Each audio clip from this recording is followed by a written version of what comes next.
उपराष्ट्रपती दौऱ्याच्या बंदोबस्ताकामी दुचाकीवरून लोणीच्या दिशेने जाणाऱ्या कोपरगाव येथील होमगार्ड अधिकारी राजेश सोनवणे आणि होमगार्ड विलास जाधव या दोघांचा अज्ञात वाहनाच्या धडकेत मृत्यू झाला। ही घटना 25 मार्च रोजी 3 चारी शिवारात घडली। या दुर्दैवी घटनेने कोपरगाव तालुक्यात मोठी हळहळ व्यक्त केली गेली। शासकीय कर्तव्यासाठी जात असताना या दोघांचा मृत्यू झाल्याने सोनवणे आणि जाधव यांच्यावर शासकीय इतमामात अंत्यसंस्कार करण्यात आले। राजेश सोनवणे यांच्यावर कोपरगाव येथील अमरधाममध्ये तर जाधव यांच्यावर कुंभारी येथील अमरधाममध्ये शासकीय इतमामात अंत्यसंस्कार करण्यात आले।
Shogard, bazo, shaya.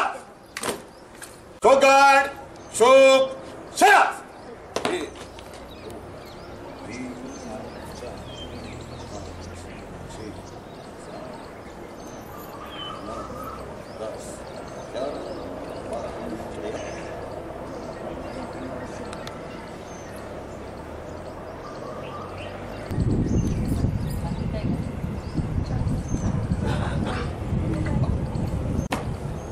Shogard, bazo, shaya. Shogard, खड़े खड़े, एक राउंड, भाग.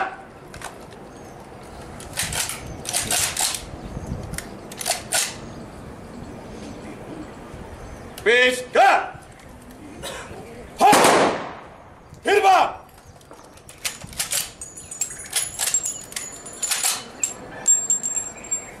पेश कर. भाग. फिर भाग.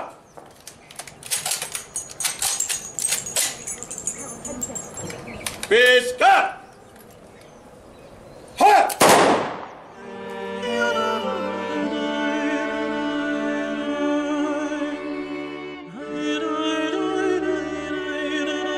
यावेळी अप्पर पोलीस अधीक्षक सागर पाटील, पोलीस निरीक्षक राकेश मानगावकर, पोलीस निरीक्षक प्रवीण लोखंडे, नायब तहसीलदार बीजी गोसावी, सुशांत घोडके, रवी देशमुख, सहाय्यक पोलीस निरीक्षक दीपक बोरसे, पोलीस उपनिरीक्षक भरत नागरे, उपनिरीक्षक आशिष शेळके आदींसह पोलीस कर्मचारी तसेच होमगार्ड पथकाने सोनवणे आणि जाधव यांना मानवंदना दिली। प्रतिनिधी मोबिन खान, माय न्यूज, कोपरगाव।